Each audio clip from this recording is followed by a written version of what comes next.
21st Precinct, Sergeant Waters. Well, how long has it been since you've seen him?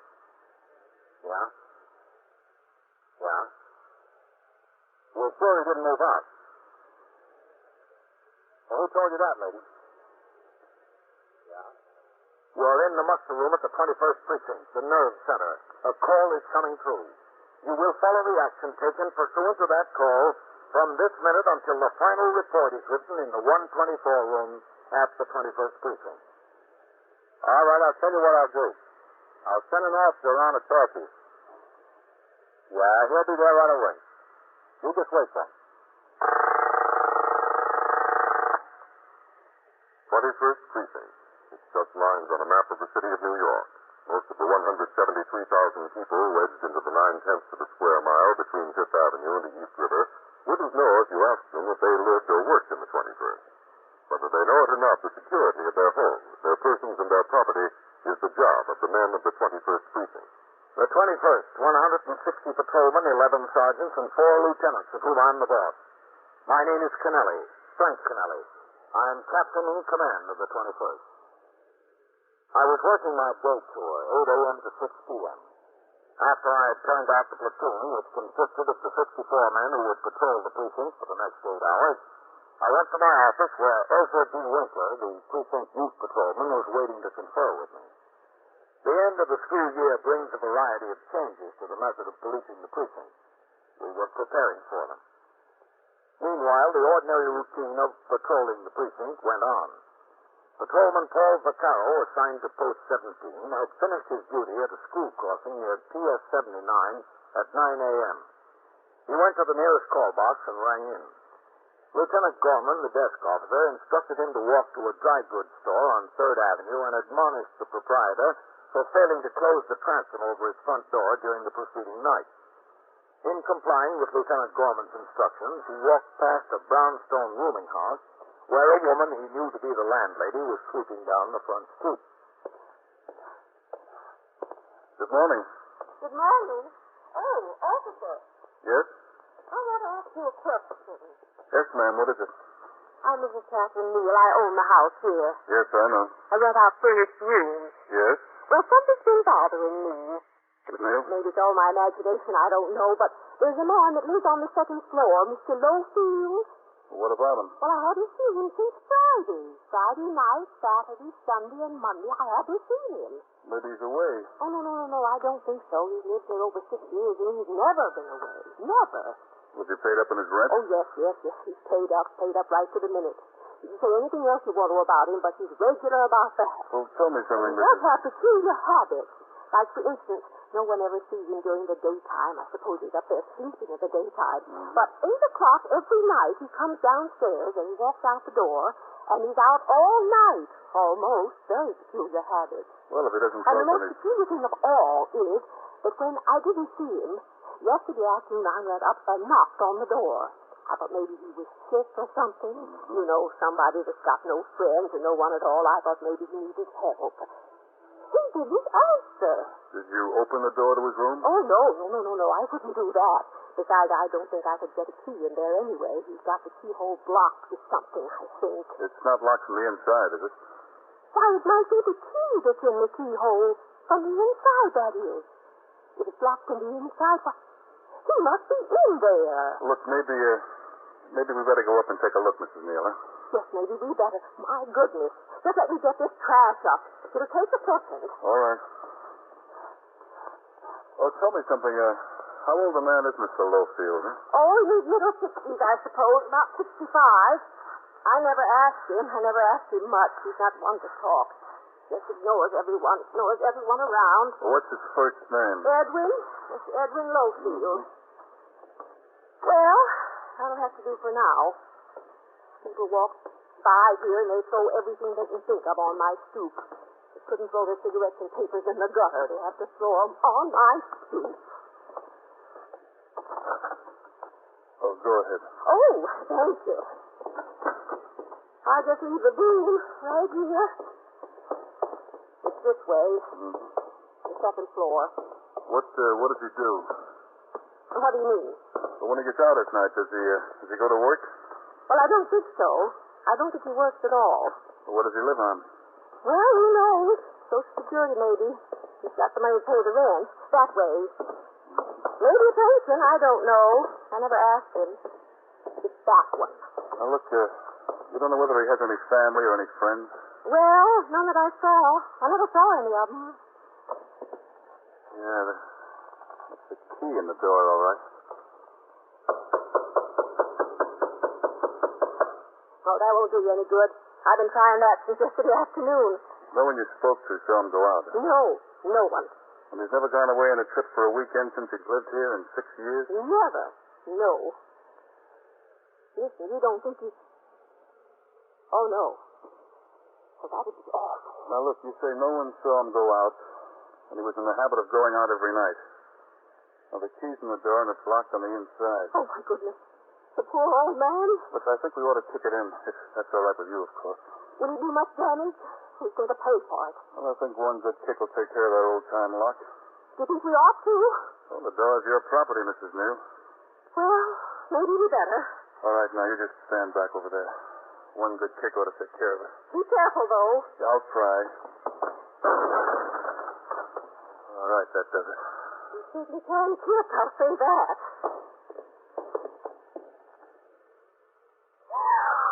Now, look, you stay here.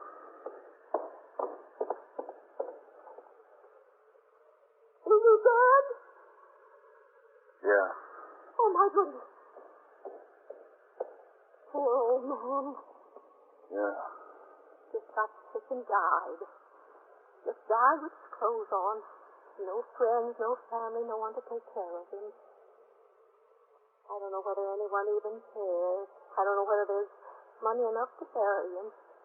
Poor old man. You don't know whether he has any family at all, huh? Any relatives? I don't know. He never said a word. Never said a word about anything. Yeah. Well, let's look in a dresser drawer and see if there's any papers with any names on them. I don't think there would be.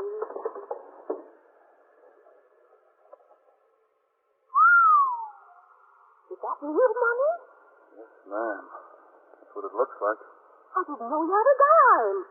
There must be thousands. It could be. But how do you like that? With all that money, living in a $9 a week furnished room. He should have been living on Park Avenue. If he lived on Park Avenue, maybe he wouldn't have it. According to established procedure, Patrolman Vaccaro made no further attempt to examine the property of the deceased. Another resident of the rooming house appeared in the hall and was sent by the officer to call the station house and notify the desk officer. After an ambulance surgeon pronounced the man DOA in the presence of a civilian witness, the landlady, Patrolman Vaccaro recorded in his memorandum book the pedigree of the deceased, an accurate description of the body and wearing apparel, and all the known facts concerning the time, the place, the manner, and the circumstances of the death. In the meantime, Lieutenant Gorman, the desk officer, notified the medical examiner and the 21st Detective Squad. A radio motor patrol car and the sergeant's car was dispatched to the scene. Lieutenant Matt King, the commander of the 21st Detective Squad, sent 2 detectives. I was told by the desk officer of the circumstances involving a large amount of cash, and inasmuch as this property must be inventoried, both under the supervision of a superior officer and witnessed by a competent and responsible civilian, I went to the scene myself. While we were still waiting for the arrival of the medical examiner, a search of the premises was begun, and an exact inventory of all the deceased's property in the room was being taken. That's 7,400 so far. 7,400? I had no idea, Captain. No idea at all. Well, I don't imagine many people did. He never seemed in want for anything, but he certainly gave the impression he was just making ends meet. Right in the room, the drawer. Captain. Yes, Sergeant. He did his own laundry, I know. Can I see over here a minute? Yeah. And I even gave him permission to cook his own breakfast in here. Excuse me, Miss Neal. Yes, of course.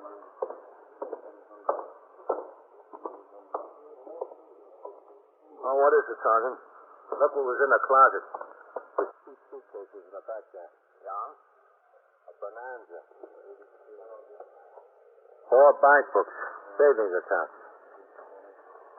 Brother. $9,300 in here. $8,700 in this one. that's too bad. Only $4,000 in here. And last but not least, in this one, $9,450. Well, he sure spread it around, didn't he? With mine, Captain, I'd keep it all in one place. Those look like stock certificates, don't they? Take a look at them. Yes, sir. See, 500 shares of Consolidated Edison, 200 shares of AT&T, 200 shares Pennsylvania Railroad, 500 shares Columbia Broadcasting System, 250 shares DuPont, so on. And a whole stack of defense bonds. Yeah. Captain, I've come to the conclusion this fellow was loaded. All right, pick up the suitcase. Let's take it over and get an inventory. Yes. Oh, here's some more you can put on that inventory, Vaquero. Some more what? Some more money? Yes, bank books and securities. That makes it $9,865 in cash, Captain, in the one drawer. $9,865? And there's more. All right. When you get it totaled, enter it in your book and I'll sign it. Yes, sir, I'll do that. Then get to work on this stuff. Captain, can I talk to you for a minute? Yes, Miss Neal, of course. Every one of those bills has to be listed by serial number, you know. Yes, sir. Yes, Miss Neal. It is worth a fortune. That's what it's beginning to look like. But what happens to it? All this money, I mean. Well, we take it to the station house. The desk officer enters it in the blotter, and it gets sent down to the departmental property clerk. I mean, who gets it? Who gets it eventually? Well, he might have left a will. I don't know who he'd leave his money to. He didn't have anybody. He told me time and time again he didn't have anybody. No one in the world. No one at all? Well, I think he did have a sister, but she died 4 or 5 years ago. Yes, 4 or 5 years ago. Do you know the sister's name? No, I hadn't any idea. He never mentioned it. I just remember that one day I saw him coming down the stairs in the morning, about 10 o'clock or 10:30. Well, he hadn't been living here too long then, only about a year, but I'd never seen him come out in the daytime before. I said, "Where are you going, Mr. Lowfield?" He said, "To a funeral." He said his sister died. I see. It's out in Long Island someplace. I don't know. I said I was sorry to hear the news, and he went out the door. And that's the last he ever mentioned of her. The last he ever mentioned of her. Did he get much mail here, Mrs. Neal? Mail? I don't think he had one letter. Not one letter since he lived here. Nothing? Well, I ought to know. I get the mail every morning. I put it on that marble table downstairs in the hall. The tenants come by there and pick it up, and I go through it every day to take out what's mine when I get it. I can honestly say that I've never seen one letter addressed to Mr. Lowfield. Not even one? Not one. To the best of my recollection. Well, supposing he didn't leave a will. If you don't find it here, I don't think he did. What happens then? Well, then the estate is handled by the public administrator. What's that? Well, he's a city official whose job it is to administer the estates of people who die without leaving a will. Oh. He'll try to find relatives and claimants to the estate, and the estate will be disposed of by the surrogates court. Well, he's not going to find any relatives. As far as claimants are concerned, Mr. Lowfield didn't owe anyone. He never bought anything, so how could he owe anyone? Well, in any case, it'll all be settled according to law. You know, I could really classify myself as a claimant. Could you? Yes. I've taken care of that poor old man for 6 years now. As a matter of fact, he's made promises to me time and time again that I could have anything I wanted that he had. Just for the favors I've done it. I gave him food. I got clothes for him. I saw that his room was kept clean. He told me anything of his that I wanted I could have. But I never paid any attention to him. I didn't think he had anything. I just did it out of the goodness of my heart. I think I have a rightful claim. Don't you, Captain? That's something I can't pass judgment on, Miss Neal. Well, what do you think I ought to do? Get a lawyer? You'll have to decide that for yourself. That poor old man. That poor old man. You are listening to 21st Precinct, a factual account of the way police work in the world's largest city. You want to go to church, but you can't. On the church door, there's a sign stating entrance forbidden. Your ministers and priests and rabbis have been taken away. Your Bible has been burned. You're not allowed to own a crucifix or a St. Christopher's medal or a mezuzah. Your religion, all religions, are forbidden by order of the government. A bad dream? Yes, that's all it could be for an American citizen, because he's guaranteed the right to worship anywhere, anytime, and in any way he chooses. Some governments allow their citizens these privileges. Others deny them. But we Americans tell our government that it has no jurisdiction over religion, whatever it may be. We say so in good, clear language. Congress shall make no law respecting an establishment of religion or prohibiting the free exercise thereof. It's part of our Bill of Rights, our Constitution. Just 16 words, signed by a few men 165 years ago. These 16 words are your assurance that freedom of religion will be preserved. For you, for your children, and for generations to come. The First Amendment, freedom of religion. It is one of our freedoms. Now back to 21st Precinct and Captain Kennelly. Within another half hour, a representative of the medical examiner's office arrived. He made an examination of the body of John W. Lowfield and reported, pending an autopsy, that death was apparently due to natural causes. Patrolman Vaccaro, the first officer on the scene, placed a UF-95 identification tag on the wrist of the body, and it was taken to the Bellevue morgue. All the property of the deceased in the room had been collected and inventoried. It amounted to $14,655 in cash, bank books from 4 savings institutions showing deposits totaling $31,456, United States savings and defense bonds with a face value of $47,250, and other securities worth more than $185,000 in the current market. The totals were rechecked in the presence of the civilian witness, entered by Patrolman Vaccaro in his memorandum book, which was signed by both myself and Sergeant Waters. The property was then taken to the station house by Patrolman Vaccaro and turned over to the desk officer for transmittal to the property clerk of the department.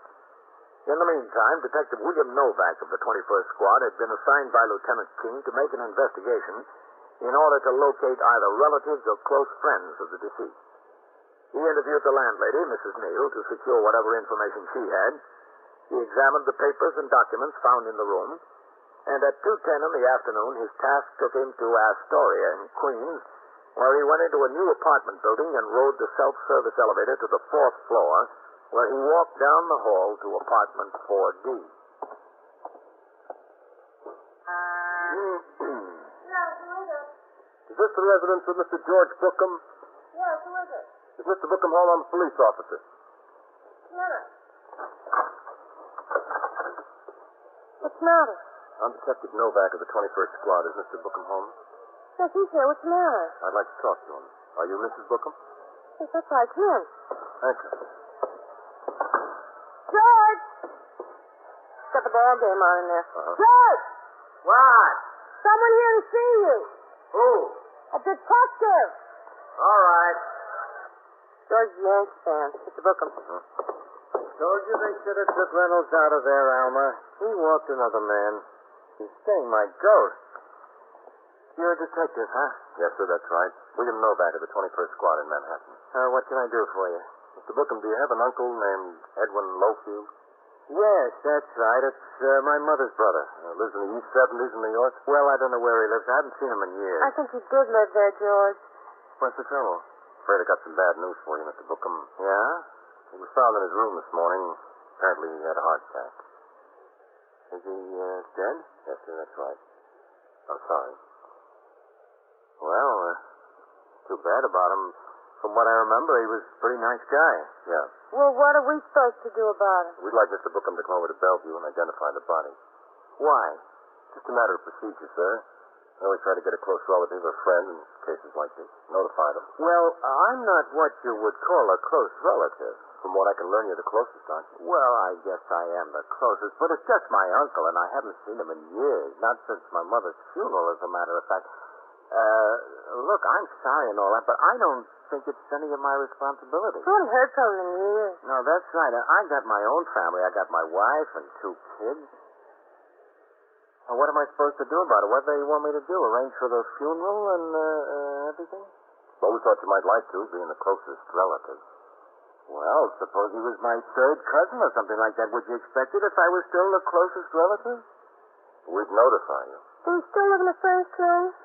Yes, ma'am, that's right.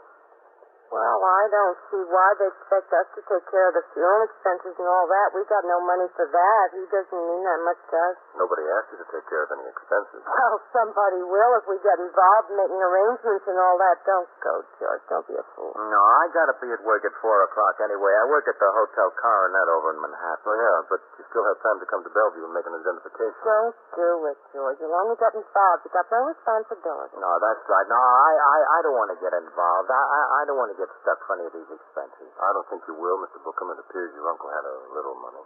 Did he? Yes. I hope it's enough to cover the funeral expenses. Yes, ma'am, it is. And then some. How much was that? Well, Mr. Bookham, we're not altogether sure. There might be more than was in his room. What was in his room? Oh, it was cash and passbooks and securities worth about $275,000.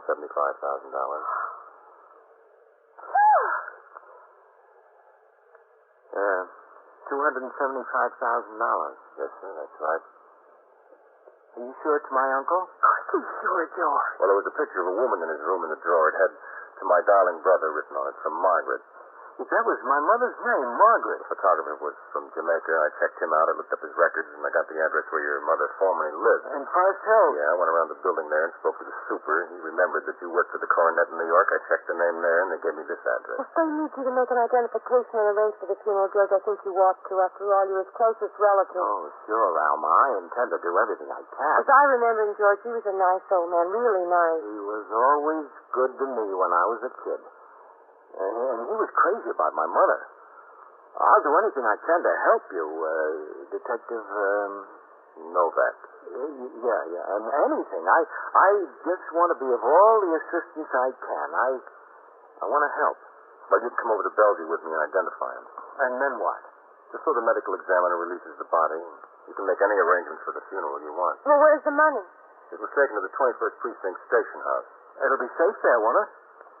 Couldn't be much safer. Gets entered in the blotter and turned over to the property clerk at the department. No aspersions, man. I was just concerned. I'm the closest relative, you know. Mr. and Mrs. Bookham left immediately with Detective Novak for Bellevue Morgue in order to identify the body of George Bookham's uncle. During this time, I had been out on patrol of the precinct in sector car number 4, and I returned to the station house at 3:40 p.m., in time to turn out the platoon for the night tour at 4. I got out of the car, walked up the front steps, and into the muster room where Lieutenant Gorman was desk officer and Sergeant Waters was now on telephone switchboard duty. Hello, Captain. Oh, what's doing, Sergeant? Nothing much, sir. Just got a call from the press about the old man and the money. Oh. I referred them all up to the detective. Good. Oh, and Lieutenant King said he'd like to see you when you get back in the house. All right, bring him upstairs and tell him I'm back. Yes, sir. I'll sign the blotter. Yes, sir. Captain. Hello, Red. 21st Squad, Detective Howard. This is Sergeant Waters on PS, Whitey. Yes, Sergeant. Lieutenant King wanted to know when Captain Kennelly got back in the house. He's back. You want to talk to the lieutenant, or shall I tell him? You tell him. Okay. How'd you get hold of Lieutenant King, Sergeant? I spoke to Howard upstairs, the captain. He's telling the lieutenant you're back. Okay. Oh, there's something I want you to do for me. Yes, sir. 21st Precinct, Sergeant Waters. Patrolman Vaccaro, Box 14. Lieutenant Gorman wants to talk to you, Vaccaro. Hold the phone. Yes, sir. Vaccaro's ringing in, Lieutenant. Okay, I'll talk to him, Sergeant. Yes, sir. Yes, sir, Captain? I'm giving a talk at the Lenox Hill Lions Club next week, Sergeant. Yes, sir. And I want to dwell on the connection between parking regulations and safety. Now, would you get together with the 124 man and dig out some recent aided and accident cards that deal with accidents which are the direct result of illegal parking or double parking or anything of that nature? Yes, sir. I want 3 or 4 good examples to illustrate the points I have to make. Yes, sir, I understand. See what you can do. Hello, Captain. Oh, Matt. Lieutenant King? Oh, Sergeant. It's been a rather interesting development in that Blowfield case, Captain. You know the man who died with all the money in his room? Yeah. Oh, I'll be in my office, Sergeant. Yes, sir. An attorney called me a little while ago. What? Well, an attorney called me, too, before I went out on patrol. Said he represents Mrs. Neal, the landlady. He wants to put in a claim for services against the estate. He wanted some information. I told him we had nothing to do with that, and he'd have to check with the public administrator. Well, this was a different attorney, Captain. But first, let me get you up to date. Novak found Mr. Lowfield's nephew, a man named George Bookham. The nephew identifies the body of his uncle, the nephew, and his wife. Oh, what about this other attorney that called you? Do you remember the mailing address and the stock certificates was in care? Yeah. 5 or 6 names in the firm. I put in a call down there. The girl who answered the phone didn't know anything about it. Said she'd check around. About an hour ago, this lawyer called me back. His name is Hopwell. Yeah. Told me the old man had made some shrewd investments over the years. That's obvious. Yeah, but that's not the big news. He said that Lowfield did have a will. Oh? It doesn't name either the nephew and his wife or Mrs. Neal. Well, that's going to be a big blow. Yes, sir. Imagine a will. He left everything to Columbia University. Look, if Lowfield was such a smart investor, did the lawyer have any idea what he was doing with all that cash in his room? No, sir. He was just as surprised at it as we were. He knew about the savings accounts and the war bonds, but he had no idea about the cash. Colonel King, excuse me. Hello, Novak. Captain? All right. This is Mr. and Mrs. George Bookham, Captain Kennelly. Captain? Hello. How do you do? That's Lieutenant King. Lieutenant? How are you? Mrs. Bookham? Pleased to meet you. I've just been down to Bellevue, Lieutenant. Mr. Bookham identified the body that had been Lowfield as his uncle. It was him, all right. As soon as we can, we're going to have him moved to a funeral parlor in Astoria. He'll have a nice service. Well, that'll be fine. Very nice service. Mr. and Mrs. Bookham wanted to come up here and talk to you, sir, about the property that was found in Mr. Lowfield's room. Well, there's no sense talking to me about it. It's been inventoried, entered in the records, and sent down to the property clerk's office at 400 Broom Street. I told him he'd be well taken care of. Oh, we don't have any doubt that it'll be well taken care of. I just thought I'd, look at it and check over the list of what was there. Yeah, well, I'm sorry, but I don't have authority to give you permission to do that. And it's out of my hands now, down at the property clerk's office. Well, I don't see why we can't do it. After all, it's ours. George is the closest relative to him. It'll all be ours. How do I go about getting permission? Anytime there's a question of disposition of an estate, the surrogate's court must rule on it. Any such property can't be released without a court order. Well, we didn't expect you to release it. We just wanted to inspect the inventory that you said you had. Yeah, well, I'll tell you what you do. Yes? Detective Novak will take you to the desk officer right over there and introduce you. He'll give you the address of the property clerk and tell you who to see down there. They'll have all the information downtown. The property clerk is at 400 Broom Street. I don't know why there's all this trouble. After all, the money will be ours. As I said, that has to be determined by the court. Novak. Yes, sir. Will you take them over to talk to Lieutenant Gorman? Yes. You want to come this way, please? Well, thank you, Captain. Thank you. You're welcome. Right over here. I thought you were going to tell them that. I was waiting for you to do it, Captain. Well, that's the court, John. I figured it could wait.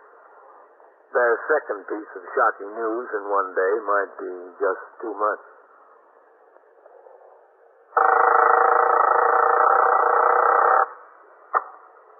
21st Precinct, Sergeant Waters. Who? Well, what happened? He fell off a truck. Yeah? Yeah? How old a boy? Oh, now, wait a minute. Exactly where is this? No, don't touch him. Just tell him I'm sending the officers right over there. And so it goes. Around the clock, through the week, every day, every year. A police precinct in the city of New York is a flesh and blood merry-go-round. Anyone can catch the brass ring, or the brass ring can catch anyone. 21st Precinct, a factual account of the way the police work in the world's largest city, is presented with the official cooperation of the Patrolmen's Benevolent Association, City of New York. This is the United States Armed Forces Radio and Television Service.